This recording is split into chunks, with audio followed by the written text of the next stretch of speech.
பருப்பு, தக்காளி, பூண்டு, பச்சை மிளகாய் எல்லாம் வேக வச்சு கடைஞ்சி வச்சுக்கலாம். பாலக்கீரையை பொடியாக நறுக்கி வச்சுருக்கேன்.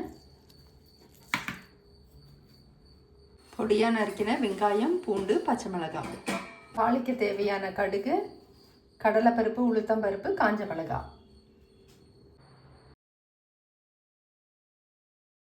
கடாயில் கொஞ்சம் எண்ணெய் ஊற்றிக்கலாம். கடலெண்ணெய் ஊற்றிருக்கேன். எண்ணெய் காஞ்சதும் கடுகு போட்டுக்கலாம்.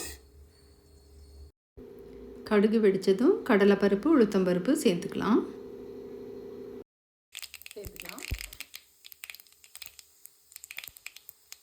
ரெண்டு காஞ்ச மிளகாவையும் கிள்ளி போட்டுக்கலாம்.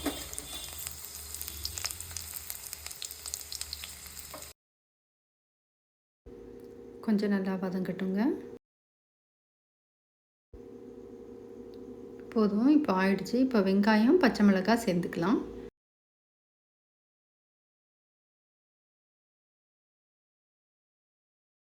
பூண்டு சேர்த்துக்கலாம். அளவுக்கு வதங்கினா போதுங்க. இப்போ நம்ம சுத்தம் செய்து பொடியாக நறுக்கி வச்ச பாலக்கீரையை சேர்த்துக்கலாம். சுத்தம் செய்து பொடியாக நறுக்கி வச்சிருந்த இந்த பாலக்கீரையை சேர்த்துக்கிட்டு எண்ணெயில் கொஞ்சம் இப்படி வதக்கிக்கலாம். அப்போ தான் சுவை கூடுதலாக இருக்கும். இது பார்த்தீங்கன்னா அந்த கீரையிலேருந்து இருக்கிற தண்ணியே நமக்கு வந்திருக்கு. பாலக்கீரை வதக்கிட்டே தான் இருக்கிறோம், தண்ணி எதுவும் சேர்த்துக்கல. இந்த ஸ்டேஜில் நம்ம கடைஞ்சி வச்ச அந்த பருப்பு கலவையை சேர்த்துக்கலாம்.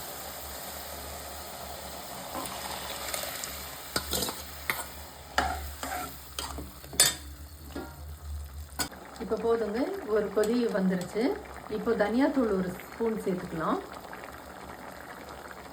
கூடவே ஜீரகத்தூளும் அரை ஸ்பூன் சேர்த்துக்கலாம்.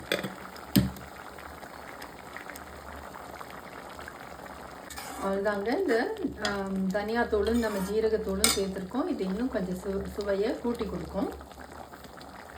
இந்த ஸ்டேஜில் லைட்டாக கடைஞ்சி விட்டுக்கலாம். கொஞ்சம் நல்லா வெந்துருச்சு.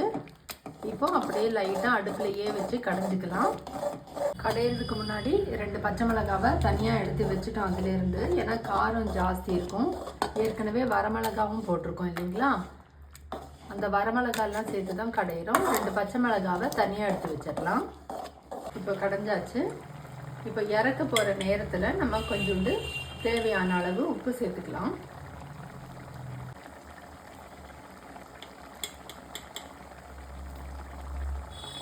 உப்பு முதலையே சேர்த்தோம்னா அதோட பச்சை கலரு மாறி போயிடும். அதனால் அதை இறக்க போகிற நேரத்தில் உப்பு சேர்த்தா போதும். அவ்வளோதாங்க, நம்மளோட கீரை கடைசல் ரெடி ஆகிடுச்சு. பாலக்கீரை கடைசல். இப்போது இதில் நம்ம எடுத்து வச்சிருந்த அந்த பச்சை மிளகாவையும் சேர்த்துக்கிட்டோம். இப்போ இந்த அளவு கடைஞ்சால் போதும். நமக்கு இந்த கீரை பல்லில் படும்போது நமக்கு ருசிக்கும் போது ரொம்ப சுவையாகவும் நல்லாவும் இருக்கும். இதே மாதிரி கடைஞ்சி ஒரு தடவை ட்ரை பண்ணி பாருங்கள். என்ஜாய் பண்ணுங்கள். வீடியோ பிடிச்சா லைக் பண்ணி ஷேர் பண்ணுங்கள். நம்ம சேனலுக்கு சப்ஸ்கிரைப் பண்ணுங்கள். தேங்க்யூ.